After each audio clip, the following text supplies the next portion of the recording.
Hello, everyone. Mr. B! What's your secret mission about?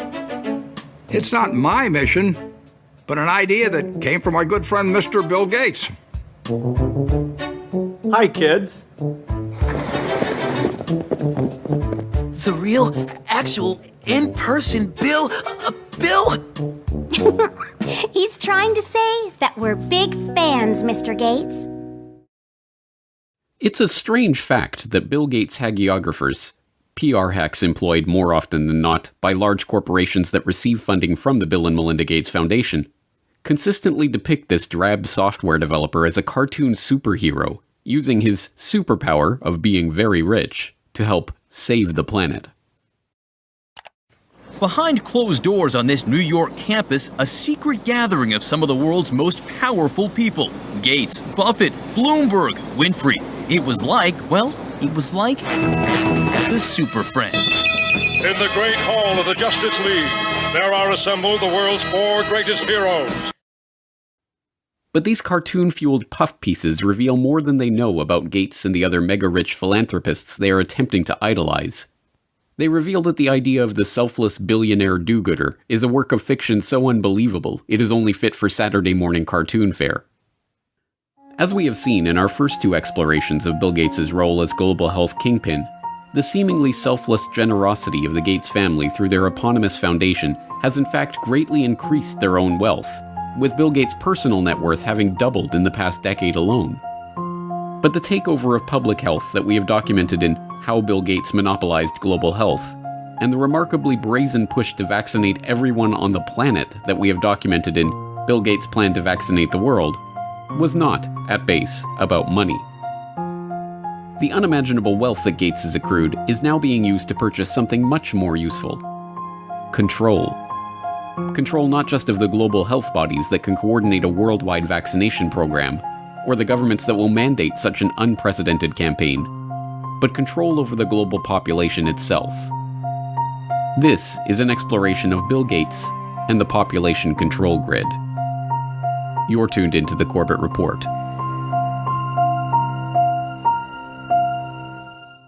From a journalistic standpoint, Good Morning America's inane report on the secretive billionaire meeting that took place in New York in 2009 was a failure. It listed some of the meeting's attendees and their combined net worth. Gates, Buffett, Bloomberg, Winfrey, together with others at the meeting, including George Soros, Ted Turner, David Rockefeller, they're worth more than $125 billion. It turned to the senior editor of Forbes for a soundbite about what it would be like to witness such an assembly of wealth. To have been in the room and see this meeting of the minds really would have been a fascinating thing. And it dutifully reported the participants' own stated reason for holding the meeting.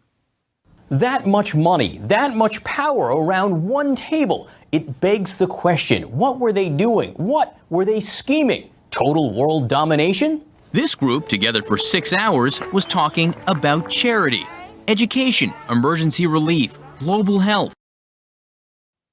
Before wrapping up with another juvenile appeal to comic book superhero lore.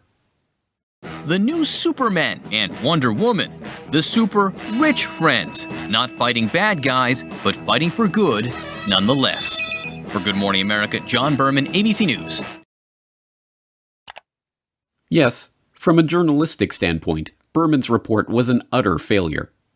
There was no attempt to question the participants about the meeting, no space for any criticism of these billionaires or questions about their motives, no adversarial journalism of any kind. But as a PR piece, it was brilliant. It leaves the viewer with a vague sense that some kind of gathering took place somewhere in New York in which rich people, who, let's not forget, are superheroes, talked about charity.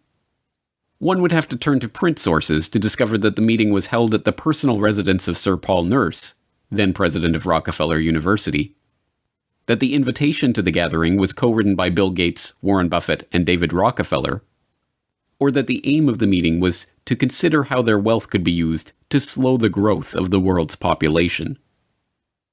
Given that these extraordinarily rich and powerful men, including Warren Buffett, David Rockefeller, and Ted Turner, have all expressed their belief that the growing human population is the greatest threat faced by humanity, It should not be surprising that they would convene a conference to discuss how best to channel their vast wealth into the project of reducing the number of people on the planet. Particularly unsurprising is that attendees of the meeting later dubbed Bill Gates, a man for whom population control is particularly close to his heart, as the most impressive speaker at the event. Here we can see a chart that looks at the total world population over the last several hundred years. And at first glance, this is a bit scary. We go from less than 1 billion in 1800, and then 3, 4, 5, 6, and 7.4 billion where we are today is happening even faster.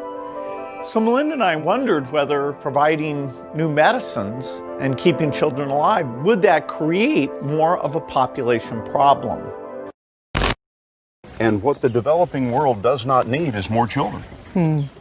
And I think that was the biggest aha to Bill and me when we got into this work, is we asked ourselves, of course, the same hard-nosed question you'd ask, which is, if you get into this work and you start to save these children, will women just keep overpopulating the world? And thank goodness the converse is absolutely true.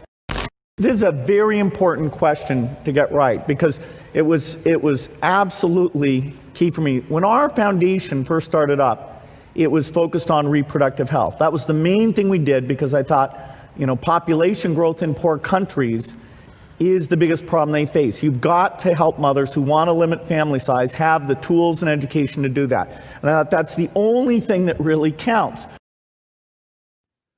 In recent years, critics have pointed to Bill Gates' own words linking vaccination programs with his goal of reducing population growth.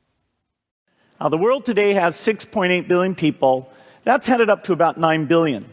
Now, if we do a really great job on new vaccines, healthcare, reproductive health services, we could lower that by perhaps 10 or 15%.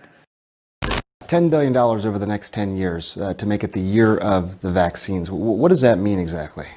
Well, over this decade, we believe unbelievable progress can be made, both inventing new vaccines and making sure they get out to all the children who need them. We could cut the number of children who die every year from about 9 million to half of that if we have success on it. And the benefits there in terms of reducing sickness, reducing the population growth, it really allows a society a chance to take care of itself once you've made that intervention. But as any number of fact-checking websites, not to mention Bill Gates himself, are quick to point out, this doesn't mean what it sounds like it means. What we found out is that as health improves, families choose to have less children. The truth is that when people's lives improve, when children survive, for instance, or when girls go to school, people start making decisions based on the expectation that their children will live and thrive. The result is smaller families and slower population growth. I came across articles that showed that the key thing you can do to reduce population growth is actually improve health. And that sounds paradoxical. You think, okay, better health means more kids, not less kids. Well, in fact, what parents are doing is they're trying to have 2 kids survive to adulthood to take care of them. And so the more disease burden there is, the more kids they have to have that high probability. So there's a perfect correlation that as you improve health, within a half generation, the population growth rate goes down. Yes, the Gates' stated plan is to reduce population growth by improving health. But the idea of using vaccines as sterilization agents, even without the public's knowledge or consent, is not conspiracy lore, but documentable fact. In its 1968 annual report, the Rockefeller Foundation addressed the problems of population, lamenting that very little work is in progress on immunological methods, such as vaccines, to reduce fertility, and much more research is required if a solution is to be found here. The Foundation vowed to correct this problem by funding established and beginning investigators to turn their attention to aspects of research in reproductive biology that have implications for human fertility and its control. This was no empty promise.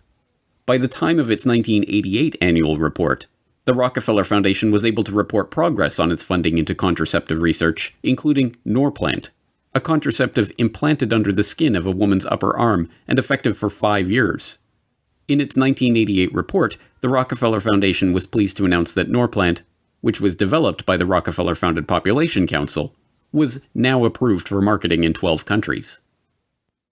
The Rockefeller's Population Council and other research organizations joined with the World Health Organization in 1972 to create a task force on vaccines for fertility regulation. By 1995, they were able to report progress in developing a prototype of an anti-HCG vaccine, which works by combining an immunogen formed from a synthetic peptide of human chorionic gonadotrophin, HCG, a hormone secreted by the surface of the early embryo to remain implanted in the womb, with a toxoid carrier molecule. The vaccine stimulates an immune reaction, causing women to develop antibodies against the hormone, thus preventing them from carrying babies to term. But beginning in the 1990s, a series of scandals over WHO-led vaccination programs in the Third World led to allegations that tetanus vaccines in places like the Philippines and Kenya were being laced with HCG in order to implement population control by stealth. The controversy generated by these stories led global institutions to step back from the campaign to champion population control by vaccine. But, as usual, the Bill and Melinda Gates Foundation was there to renew interest, working with the UK government to host a London summit on family planning in 2012, at which the foundation announced their support for funding the research, development, and deployment of injectable contraceptives to the developing world. You heard me talk earlier about Sadie, who I met in Niger. She was traveling 15 kilometers to get an injection. But let's ask ourselves, what if she didn't have to travel to that clinic? If we put it in her perspective, how can we keep her in her village to get the contraceptive she wants? Well, Pfizer is testing a new form of depot. The injection that she goes 15 kilometers to get, they're now putting it in a new form, a new device that can be given. It's very, very small. It's called Uniject. I think it's going to be pictured here. It's a high-quality product. It's effective. It's safe. It's tiny, as you can see, and it can be put in a healthcare worker's kit to give to the woman at the village level. So Sadie won't have to go 15 kilometers any longer to get that injection. But the Gates were not content to stop there. In 2014, it was announced that Microchips Biotech Inc., a company in Lexington, Massachusetts, had developed a new form of birth control. A wireless implant that can be turned on and off with a remote control, and that is designed to last up to 16 years. According to MIT Technology Review, the idea originated when Bill Gates visited Robert Langer's MIT lab in 2012 and asked him if it would be possible to create an implantable birth control device that could be turned on or off remotely. Langer referred Gates to the controlled release microchip technology he had invented and licensed to Microchips Biotechnology, and the Gates Foundation granted $20 million to the firm to develop the implants. Reducing population growth has, by Gates' own admission, been a core mission of the Gates Foundation since its inception. But in order to really understand what Gates means by population control, we have to look beyond the concept of controlling population size. At its most fundamental level, the population control that Gates speaks of is not birth control, but control of the population itself. In order to understand the broader population control agenda and how it ties into the Gates Foundation's plans, we have to look at a puzzling development that took place in 2017. In that year, Gavi, the Gates-founded and funded alliance that partners the Gates Foundation, the World Health Organization, and the World Bank with vaccine manufacturers to help ensure healthy markets for vaccines, took a strange pivot away from its core mission of vaccinating every child on the planet to providing every child with a digital biometric identity. The idea was first floated by Gavi CEO Seth Berkley in a Nature article that year, Immunization Needs a Technology Boost, where he states that the goal of 100% immunization will not be reached without secure digital identification systems that can store a child's medical history. He then gives a specific example. We are working with a company in India called Kushi Baby, which creates off-grid digital health records. A necklace worn by infants contains a unique identification number on a short-range communication chip. Community health workers can scan the chip using a mobile phone, enabling them to update a child's digital record even in remote areas with little phone coverage. This sudden interest in digital identity was no mere passing fancy for the Vaccine Alliance. Gavi doubled down by becoming a founding member of the ID 2020 Alliance, a public-private partnership dedicated to spearheading a global digital biometric identity standard. Other founding members of the alliance include Gates' first company, Microsoft, and the Rockefeller Foundation. In 2018, Gavi issued a call for innovation in digital technologies for finding, identifying, and registering the most vulnerable children. The call specifically requested technologies for capturing, storing, and enrolling the biometric details of infants on rugged biometric devices. Berkeley continued to follow up on this idea in public engagements as one of the new core missions of Gavi.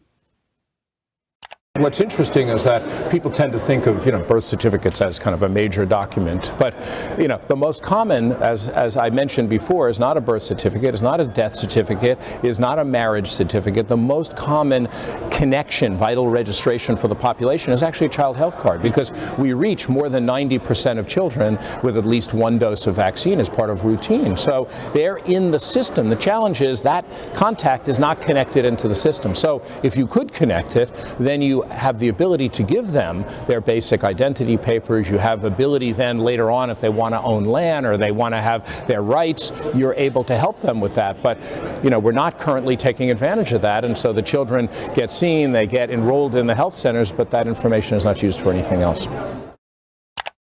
Although vaccines and identity may seem unrelated, Bill Gates has spent the last few years funding research that can bring the two ideas together. Late last year, Gates once again turned to Robert Langer and his MIT colleagues to investigate new ways to permanently store and record the vaccination information of each individual. The result of their research was a new vaccine delivery method. They found that by using dissolvable microneedles that deliver patterns of near-infrared light-emitting microparticles to the skin, they could create particle patterns in the skin of vaccine recipients which are invisible to the eye but can be imaged using modified smartphones. Rice University describes the quantum dot tags left behind by the microneedles as something like a barcode tattoo. So who was behind this development? As lead researcher Kevin McHugh explains, the Bill and Melinda Gates Foundation came to us and said, "Hey, we have a real problem, knowing who's vaccinated." So our idea was to put the record on the person. This way, later on, people can scan over the area to see what vaccines have been administered and give only the ones still needed. The microparticles that form the fluorescent quantum dot tags are delivered along with the vaccine, but they cannot be delivered by a traditional syringe. Instead, they must be delivered by a patch of microneedles made from a mixture of dissolvable sugar and a polymer called PVA, as well as the quantum dot dye in the vaccine. It should be no surprise, then, that big pharma vaccine manufacturers, in their scramble to produce the coronavirus vaccine that, Gates assures us, is necessary to go back to normal, have turned to a novel vaccine delivery method: a dissolvable microneedle array patch. The University of Pittsburgh is where the polio vaccine was first discovered.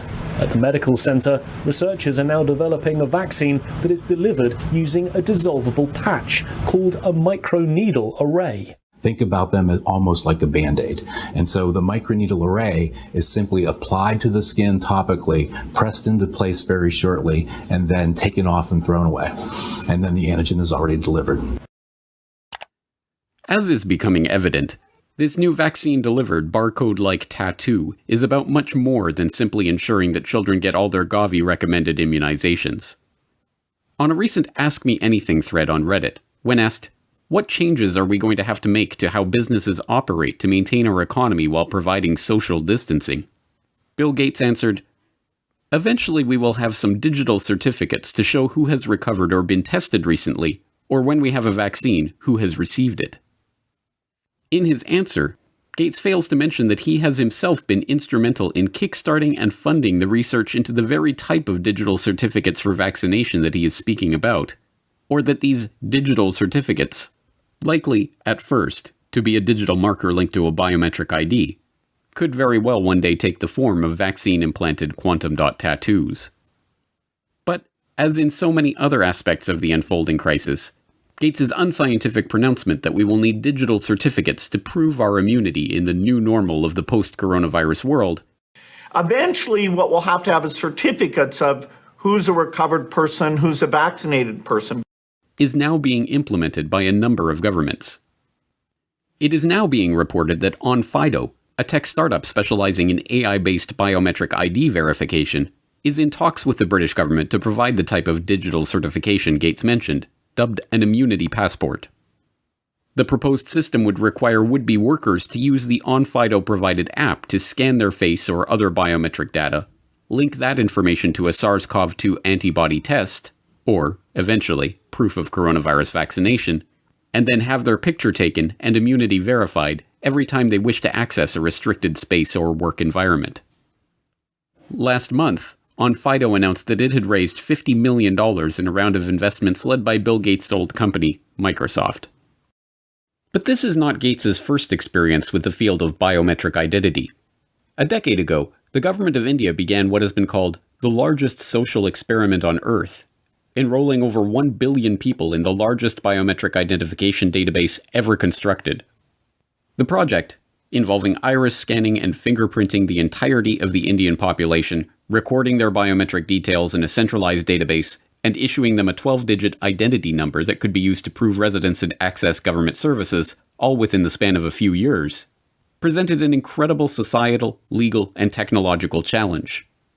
It's no surprise, then, that the person who was brought in as the chief architect of the Aadhaar project when it was launched, Nandan Nilekani, co-founder of Indian multinational Infosys, is also a longtime friend of Bill Gates and a partner with Bill and Melinda Gates on a philanthropic venture called Co-Impact, which supports initiatives to address major social challenges at scale.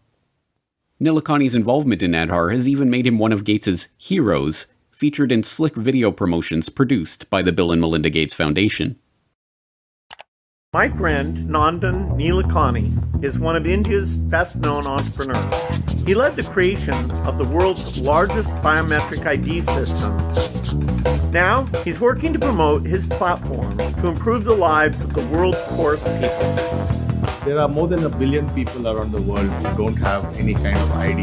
You can't do anything in life without an ID because people are mobile, they're migrant, and wherever they go, whether they want a job or whether they want to board a train or whether they want to get a bank account or get a mobile connection, if the person has no way of proving who they are, then they just won't get access to those services. So the challenge we had was, how do we give 1 billion people, many of whom don't have birth certificates, how do we give them ID? And Gates has personally praised the Aadhaar scheme as a huge asset for India. Well, Aadhaar is a huge asset for India. It was designed very well. The fact that you can make digital payments so easily, you can open a bank account. India is a leader in that. Our foundation, worked with the Reserve Bank. Nandan Nilekani and a group of people that he pulled together did a great job. But Gates is not merely an arm's-length admirer of the Aadhaar experiment. He is not only personally connected to its chief architect, he is also connected to one of the key companies that spearheaded the technology that underlies the project's biometric database. The company that provides the iris recognition technology at the core of the Aadhaar system, IDEMIA, also provides facial recognition systems for the Chinese government and is currently developing digital driver's licenses for use in the United States. IDEMIA even created the Cushy Baby identification necklaces with embedded microchips that Gavi CEO Seth Berkley touted in his Nature article. Unsurprisingly, the company receives support from the Bill and Melinda Gates Foundation through its involvement in the GSMA Inclusive Tech Lab. And now, Gates is funding a scheme to retool Aadhaar for a global rollout. In 2014, the World Bank created a multi-sector working group to launch the Identification for Development Initiative, or ID4D, which aims to support progress toward identification systems using 21st century solutions. The World Bank cites Goal 16.9 of the UN Agenda 2030 Sustainable Development Goals, vowing to provide legal identity for all, including birth registration, in the next 10 years, as the basis for its initiative. But ID4D was little more than a pipe dream until 2016, when the Bill and Melinda Gates Foundation provided catalytic contributions to launch the ID4D Multi-Donor Trust Fund, which enticed the UK, French, and Australian governments, along with the Omidyar network, into a partnership aiming to shape global approaches and a shared vision on identification. Unsurprisingly, this World Bank ID4D initiative includes Nandar Nilekani, Gates' partner and the chief architect of Aadhaar, on its advisory council, and Gates has said that he is funding the World Bank to take this Aadhaar approach to other countries. This headlong rush to capture the biometric details and assign digital identification to every person on Earth is sold to the public under the guise of financial inclusion.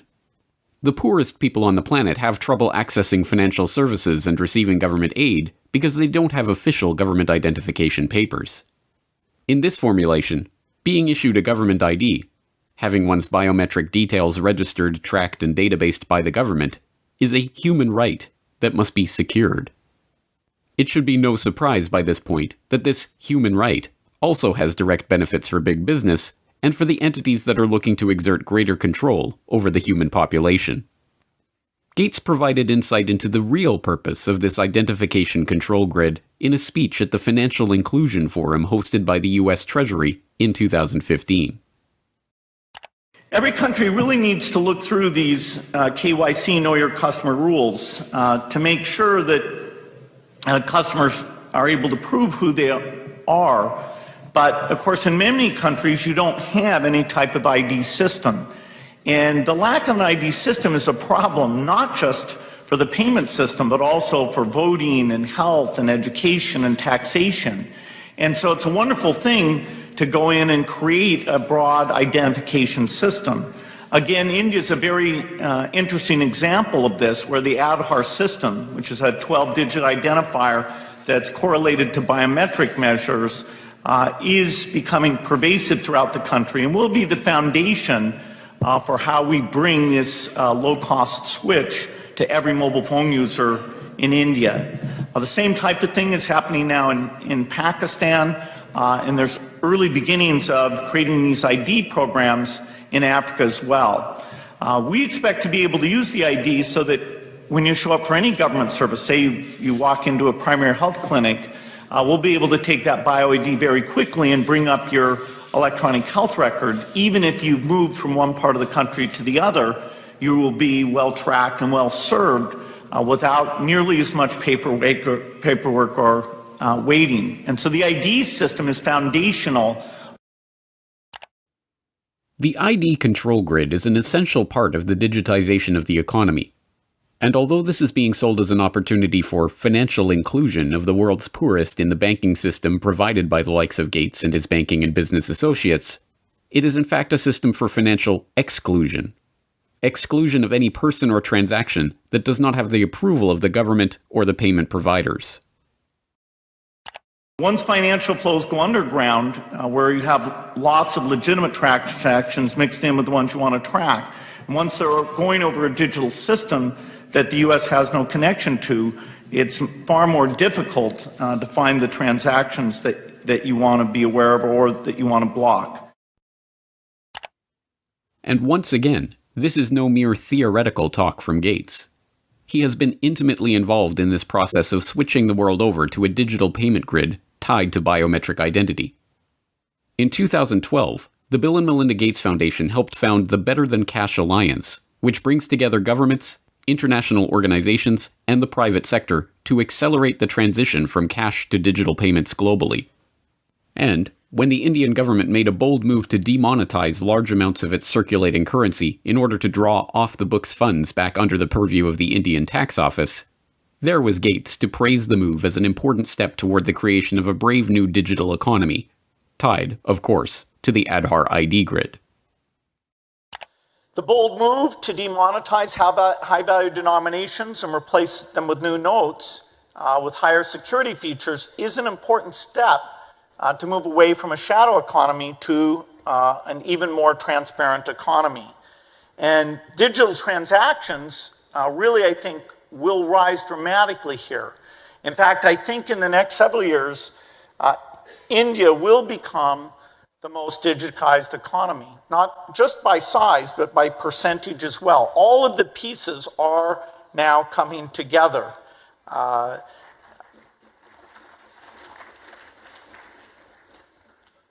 One piece of this that we've enjoyed consulting with the government on making sure it comes together in the right way is the pending rollout of payment banks. This, for the first time, really will mean that you have full currency capability on those digital phones. Once you have that digital infrastructure, the whole way you think about government benefits can be done differently.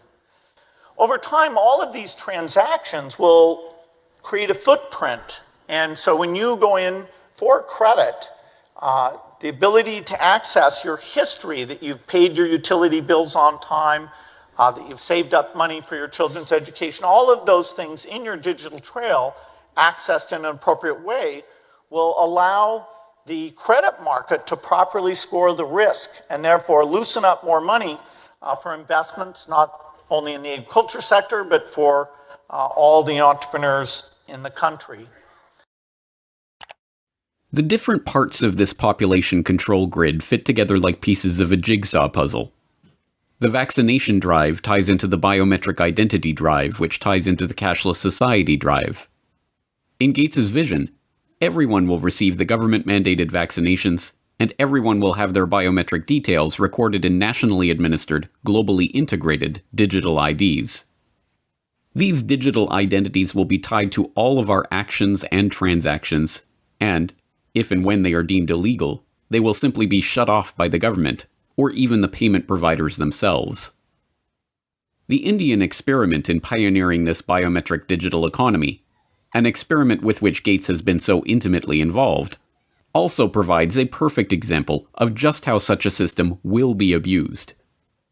In January 2018, a report in the Tribune revealed that all of the details, including the name, address, postal code, photo, phone number, and email of all billion-plus Aadhaar-registered Indians, was available for purchase on WhatsApp for 500 rupees, or about $7.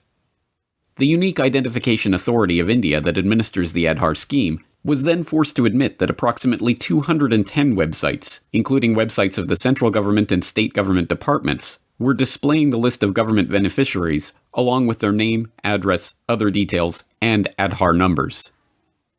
Even more worryingly, newly obtained documents show that the Indian government is integrating Aadhaar-collected data to create a 360-degree database that will automatically track when a citizen moves between cities or buys new property, and integrate that data into a real-time geospatial database built by the country's space agency, ISRO.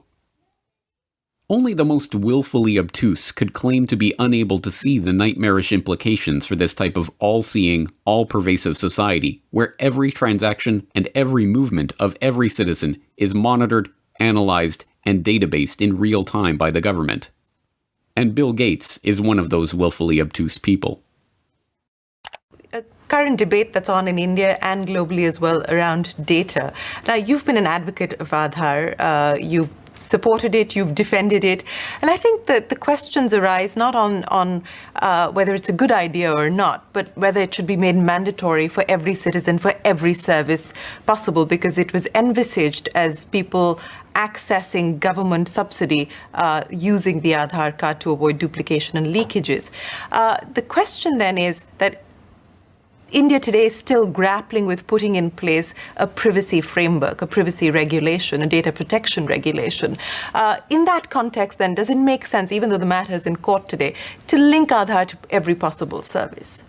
Well, Aadhaar is just something that avoids you pretending to be somebody else. That, you can have,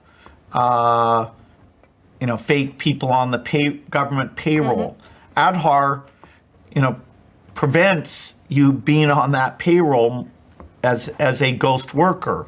It prevents you from collecting things that you shouldn't collect or accessing a health record you shouldn't have access to. So the basic Aadhaar mechanism is an identity mechanism. And so it's too bad if somebody thinks that because Aadhaar is there, that in and of itself creates a privacy problem. Gates's response is, of course, disingenuous. The very purpose of a globally integrated ID grid and cashless payment architecture is to remove privacy from our lives. It should be no surprise, then, that this man who is not concerned about the privacy implications of a global, real-time electronic ID and digital payments grid is also a prime investor in EarthNow LLC, a company promising to deploy a large constellation of advanced imaging satellites that will deliver real-time, continuous video of almost anywhere on Earth. No, this Gates-driven agenda is not about money. It is about control. Control over every aspect of our daily lives, from where we go, to who we meet, to what we buy and what we do. The great irony is that this billionaire philanthropist, so often depicted as a cartoon superhero for his dazzling generosity, actually resembles nothing so much as a comic book supervillain, right down to the use of his vast wealth to sponsor Harvard University research into dimming the sun by spraying particles into the stratosphere. But once again, we are driven back to the question, who is this person? What ideology is driving this quest for control? And what is the end goal of this quest? Who is Bill Gates?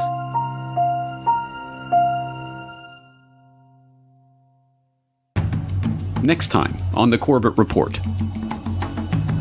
Are you a business genius too? Well, I wouldn't say genius. 900 people get on the plane Monday morning and they all go down to try to help Bill Gates.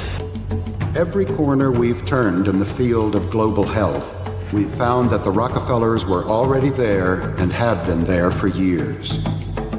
But that's called the death panel, and you're not supposed to have that discussion. Meet Bill Gates.